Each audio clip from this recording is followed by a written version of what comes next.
అందరికి నమస్కారం అండి. నా పేరు షేక్ హుమైన్ బాషా. గ్రామ వార్డు వాలంటీర్ సంఘానికి నేను రాష్ట్ర అధ్యక్షుడిని.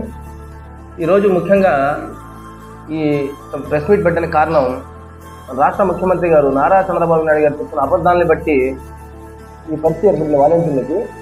నిన్నటి రోజు ఆయన 2,60,000 మంది వాలంటీర్ వ్యవస్థని పింఛన్ల కొరికే 2 గంటలు పనిచేయించుకొని జీతం ఇచ్చారని చెప్పి మాట్లాడడం చాలా హేమమైన దారుణమైనగా మేము భావిస్తున్నాం. ఎందుకంటే 2 గంటలు పనిచేసాము, ఏదైనా కష్టకాలంలో మేము పనిచేయలేదా?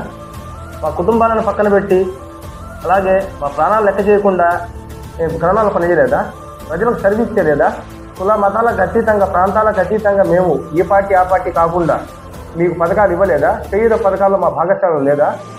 ఏదైతే జగన్మోహన్ రెడ్డి గారు 30 లక్షల ఇళ్ల పట్టాల్లో వాలంటరీ వ్యవస్థ చేతులపై నడవలేదా? ఈ మొత్తం యాడికి వెళ్ళిపోయినాయి? ఎలక్షన్లలో మీరు ఆ మాట ఎందుకు చెప్పలేదు? 2 గంటలు మీరు పనిచేశారని. ఆ రోజు ఈ మొత్తం మీకు తెలీదా? వాలంటరీ వ్యవస్థకి ఆ రోజు జీవో లేదని మీకు తెలీదా? మీరు ప్రతిపక్షంలో ఉన్నారా, ఇంట్లో కూర్చున్నారా? మీరు నాకు కాదండి, రాష్ట్ర ప్రజలకు మీరు సమాధానం చెప్పాలి. అలాగే సచివాలయ వ్యవస్థ 1,65,000 మందిని పెట్టుకొని 3 గంటల్లో పెన్షన్ ఇచ్చారని గొప్పలు ప్రయోగాలు పలుకుతున్నారే. వాలంటీర్లు 5,000 జీతం తీసుకొని 2 గంటలే పనిచేశారని చెప్పారు. ఓకే, మీ మాట ఏకీభవిద్దాం. 1,65,000 మంది 3 గంటలు పనిచేశారు, 40,000 జీతం తీసుకుంటా.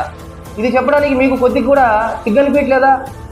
5,000 తీసుకున్న వాడు 2 గంటలు పనిచేస్తే 40,000 జీతం తీసుకుంటా సచివాలయం సిబ్బంది 3 గంటలు పనిచేస్తుందని చెప్పి ప్రెస్ మీట్ పెట్టారే. మీరు సిగ్గుపడాలా? రాష్ట్ర ప్రజలు సిగ్గుపడుతున్నారు ఈ మాటకి.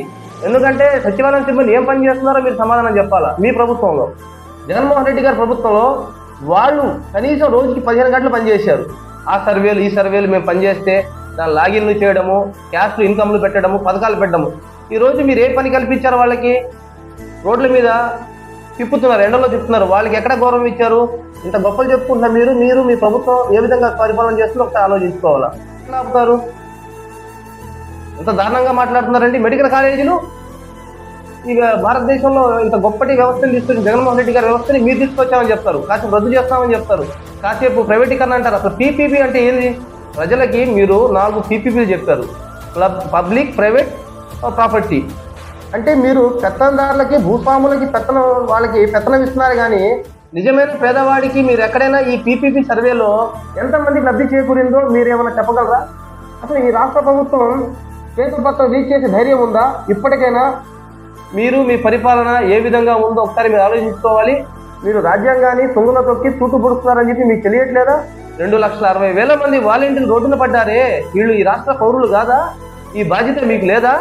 మిమ్మల్ని ఎన్నుకున్న దాంట్లో వాలంటీర్లు ఓట్లు లేకుండానే మీరు ఇంత మెజారిటీ గెలిచారా? ఒకవేళ వాలంటీర్లు వైసీపీ కార్యకర్తలు అని చెప్పి ఈరోజు నిందమోపేటప్పుడు ఎలక్షన్లలో ఆ రోజు మీకు తెలియలేదా? నిజంగా మేము వైసీపీ కార్యకర్తలం అయితే జగన్మోహన్ రెడ్డి గారిని 11 సీట్లు గెలిపించుకోగలమా? కనీసం 90 సీట్లకు 80 సీట్లకు పరిమితం చేయలేమా? ఒకళ్ళిద్దరు చేయొచ్చు. మీ దగ్గర ఉన్న ఎమ్మెల్యేలు వైసీపీలో ఉన్నోళ్ళు కాదా? మీ దగ్గర ఉన్న మంత్రివర్గ సభ్యులు ఒకసారి మీరు లెక్క పెట్టుకుంటారా? వైసీపీ నుంచి ఎంతమంది వచ్చారో? సహజంగా అటు ఇటు ఉంటారే కానీ మీరు కేవలం ఒక వాలంటీర్ వ్యవస్థని ఈ విధంగా చేయడం కరెక్ట్ కాదు.